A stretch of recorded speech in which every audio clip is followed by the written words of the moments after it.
I am Link, hear me roar! Let's start off this video the only way I know how to start it off, by jumping down and getting a piece of heart. Very nice. What's happening, guys? This is the Grand Master of Faster, and welcome back to Let's Play The Legend of Zelda Oracle of Seasons. And at long last, we are going to go explore the 4th dungeon. But first, we need to change it to summer. Welcome to Level 4, Dancing Dragon Dungeon. Now, this dungeon is definitely a step up in terms of difficulty from the first 3. While the first 3 did have some tricky parts to it, this one is overall more challenging. And it's also longer. Okay, starting off, we have some Keys, some Stalfos, and there are also some Beamos in this dungeon as well. An intriguing mix of enemies, I must say. And oh! Why did I do that? I guess you could say this place is the pits. But anyway, did I mention I love having the noble sword so that I can just break pots instead of lifting them and then breaking them? As I was saying, we need to press down on all of these switches, which is a simple enough task. Okay.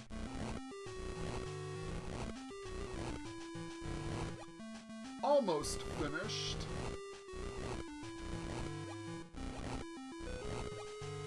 Come on.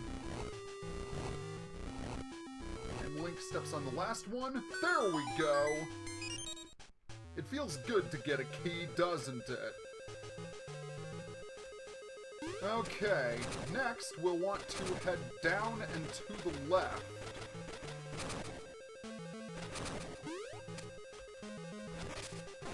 Okay.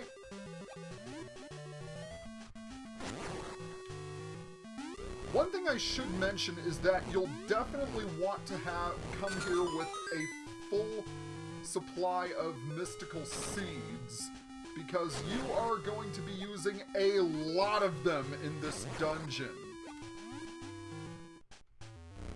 The reason being is that the dungeon item itself involves mystical seeds. But it is a nice item regardless. Okay. And this is the introduction of new enemies, Wizrobes. Green Wizrobes, to be specific. They disappear, appear, and then shoot at you. No, wait, they appear, shoot at you, and then disappear. Wow, this video is starting off just fantastic.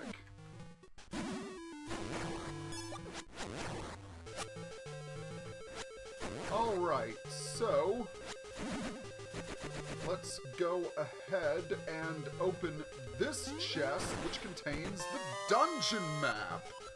Very nice. If we check the map, we can see that there are 3 floors on this dungeon, which makes it quite a bit larger than any other that we have traveled through so far. Mainly because not how many floors there are, but for how big the floors are. Okay, I think maybe I should just quit while I'm ahead. Oh, here's an interesting room. Appearing and disappearing platforms. And to think, I thought they only appeared in Mega Man. It's not very hard to navigate at all. Ah! So, we want to equip our Ember Seeds and light this torch to reveal the pathway. You'll have to be quick, though, because it will go out. So, be careful, but also be quick, and you should reach the key just fine. Now that I'm thinking about this, I've noticed that there are a lot of remixes of this song on YouTube. Apparently I can't jump. But as I was saying, this seems to be one of the more popular songs from the Oracle series. And yeah, I'll admit, it is pretty catchy. Okay. There we go. Back at last. And as you've noticed, the platforming segments in the underground chambers are getting progressively more difficult as well. Alright, are there any goodies in here? No, there are not. That is a shame. Well, I just want to check. Yeah, okay. Since we have both keys, we need to go back to the entrance of the dungeon because there's another door there that was previously locked. I just get the feeling that I'm missing something. There we go. Is there anything up here? No, not as far as I'm concerned. Alright, let's head back.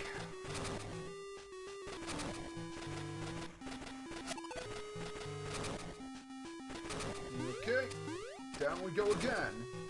And back to the entrance of the dungeon. I do have an interesting theory about this dungeon.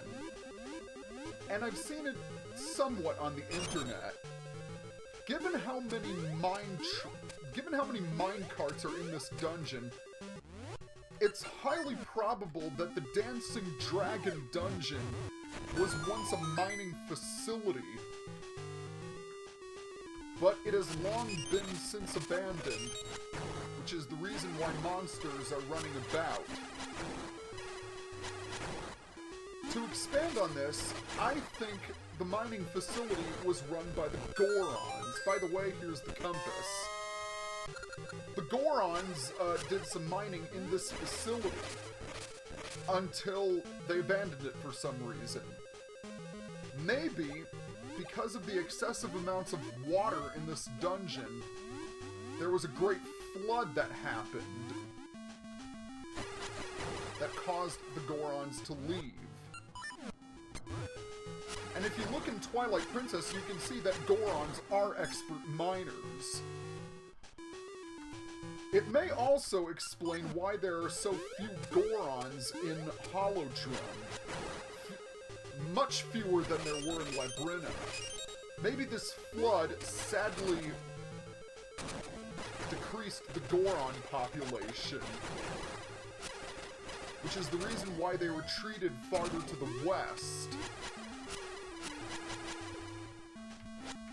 And if the dungeon was flooded, it's entirely probable that Mount Kuko was at a much lower elevation long ago than it is now. Okay, well, that's my Zelda theory for this video. But I think it's an interesting one. Anyway, if we activate this owl statue, it will say, greater speed gives greater distance. I don't need to put 2 and 2 together, do I? No. And you could do this even without Pegasus Seeds, but I'm just doing it to be safe. And there we have it. Okay, so here we have Orange Stalfos. These guys throw bones at you, which is quite annoying. And wow, I deflected it right as he fired it at me. Okay, if you take a look in this room, there are unlit torches, and yet we have no way of lighting them. Yet. We will soon. Okay. There's another chest right up there. It should contain a key. It does. Very nice. Okay. Now, well, not yet. I want to equip my Ember Seeds for this next room, because we have a mini-boss fight. Can you see through my power? We will see. This is Agunima, in no relation to Aghanim from A Link to the Past.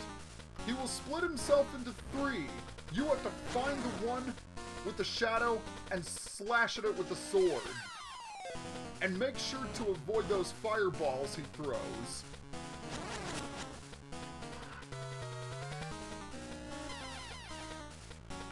Okay. He does take quite a few hits, so if you don't know what to do, this fight can be quite difficult. And also, even if you do know which one has the shadow, you can't hit him when it's dark. There we go! Very nice. Now, if we head to the right, we find an old man, and he's going to give us an important clue. What you seek is in the eye. Keep that in mind. Also, some supplies for you to restock. Or, some supplies for you to restock in your satchel. You know what? I'm not making any sense. But then, when do I ever make sense? Okay. So, what we want to do is we want to head into the minecart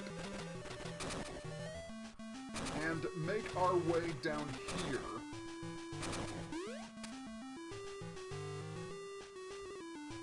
Okay.